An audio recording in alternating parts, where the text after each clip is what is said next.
Welcome to Winning Wall Street's Money. Please take this moment now with helping me. Click here, subscribe. Next, click this bell. Next, ensure to click all. This helps you receive a notification when I posted my next videos. Next, click this thumbs up button after every time you watch my video. This pushes it up in the engagement ratings and means it will be suggested to more people, therefore is likely to get more views to my YouTube channel. I really appreciate that. I also have a Patreon page. Click show more. Scroll down. This link here, my Patreon, click on it. Select the membership. With this membership, you'll get access to all this information. Very good content.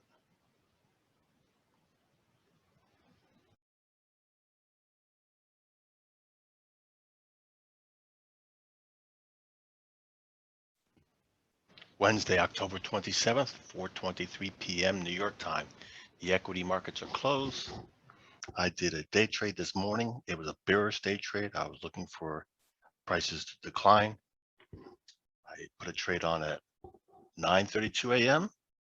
with the bear call spreads on the ES futures, and I closed it at 10:18 for profits. Yep. So this strike I used was 45.75. That was my short strike. My long strike was 45.80. And look what the value is now, 10 cents.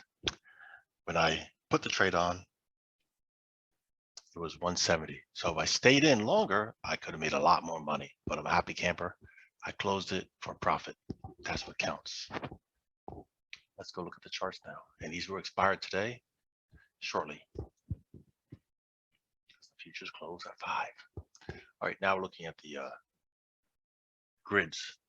First, let's look at the S&P 500 cash index for the day. That's closed, lower low, lower high, hard sell-off. Trend is down, bearish bias, lower lows, lower highs. Looking here on the 4-hour ES futures. Yep, the last 4-hour candle broke below all of today's lows. And look at that. Here is the lows of yesterday. Broke below all those and below the round number of 45.50. That was a significant demand zone. It broke below that. Pull it up. You see that also on the levels. Yep, and closed inside that. On the 1 hour, this was the majority of the day, and the last full hour, huge sell-off. Intraday now, 15-minute sessions. I mean, a 15-minute. Here's the Asian session. Asian session was trending down. From Asian session, we reversed into the London sessions. We made a higher high, which happened to be the high of overnight, this blue horizontal line, which I labeled. After the London session, we sold off because look at that gray horizontal line, 45.75 quarters. And it rejected it right there on that 15-minute. Good setup for the Bitcoin trading bearish right there. Rolled over, made the low over overnight between the London session before the pre-market session that I labeled from 8 a.m. to 9:30. And then from this session, yep, reversed, went up, never taking out the high of the London session. Orange horizontal line was the open at 9:30 a.m. opening price. Again, blue horizontal line is the high of overnight, and the blue, the horizontal on the bottom, was the low of overnight. You see these momentarily when I go to the faster time frame. First 15-minute candle, excuse me. I apologize. Let's zoom in. Zoom in some more. First 15-minute candle, huge trading range. Trade above and below that pre-market session. Second 15-minute candle, made a higher high, higher low. And look at that, just shy right there. 45.75, that quarter.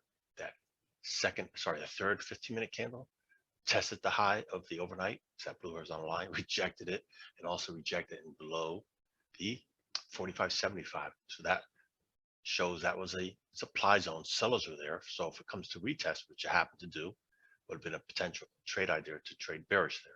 I did not stick around for the afternoon trade. Okay, now let's go to the 5 minutes. Here we go, the 5 minutes. That was the inside that 5 minutes where I traded bearish. And whoa, I wish I got out earlier. Right there, that was a bullish pin bar. I did not get out of the trade. I stayed in it. I didn't close the trade till here. Yep. So I could have made more money if I closed it earlier. And that reverse, what did it do again? Tested the quarters, 45.75. Good opportunity to trade bearish than to short there, because two things: it rejected that overnight and quarters. So good opportunity. Let's go to the 1 minute. Zoom out. Let's look at the morning session. So my bearish trade I placed right here during the 3rd minute. One of the reasons why was the higher time frames were looking bearish, and we broke below that first 1 minute, and that second 1 minute it broke below there. So it was momentum moved down. Where was I looking to profit or target ranges? Well, I was expecting this range here to fill and go lower in the morning session. It didn't go lower in the morning session, take out that low. It ended up going in the afternoon. But again, I had my trade closed early and took gains. So eventually it hit that lower price I like to see, but not till much later in the day. Back here in the 1 minute. And right there is where I should have closed. After we had a close above that, but nope, I didn't close until all the way over here. And also consider, when you see this orange horizontal line I have labeled here, this was the opening price. Once it went above that, that was a mindset to start thinking bullish, bullish, bullish. If you're trading, trade long, and prices below that to trade short. That's one way to look for opportunities. But the other way I liked even better was, again, these significant numbers and the retest here, right there. That would have been a good opportunity to trade bearish, to reload, trade bearish, or add into a position trading bearish. And the consolidation from when I got out of the trade, you see most of the day up to that late morning, there was a massive consolidation at rejection number. So let's zoom out a little bit. You can see that a little bit better. Again, I got out here, but notice most of it to the afternoon, to 1 o'clock and beyond. From that time I got out of the trade, most of it was rejecting the opening price. So if I zoom in here, and if you were scalping even faster, that was the opportunity to been trading bearish for fast trades.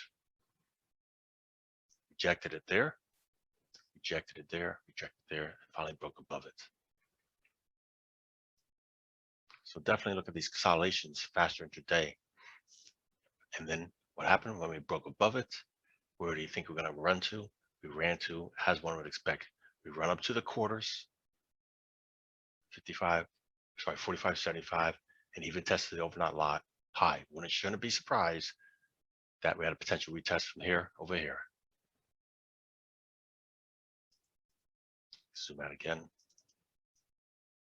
And then at the end of the day, or near the end of the day, look at that, the lows overnight retested.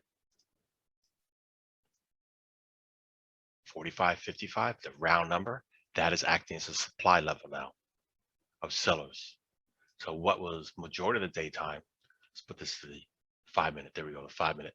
Majority of the daytime, the quarters, 45.75 was the supply zone where sellers were. At the end of the day, we have a new place to see sellers, 45.50. And come overnight and tomorrow we'll see what kind of retracement, if any, we get from here. That's a key level right now to see there as well. When we look here on the zoom out, this green horizontal area was a demand zone in the past. Why? Because we broke above it here and we traded up. So that brought us a demand zone. and it was also there. So now we're inside the demand zone. And again, that's a key price level for zone to see tomorrow how it react.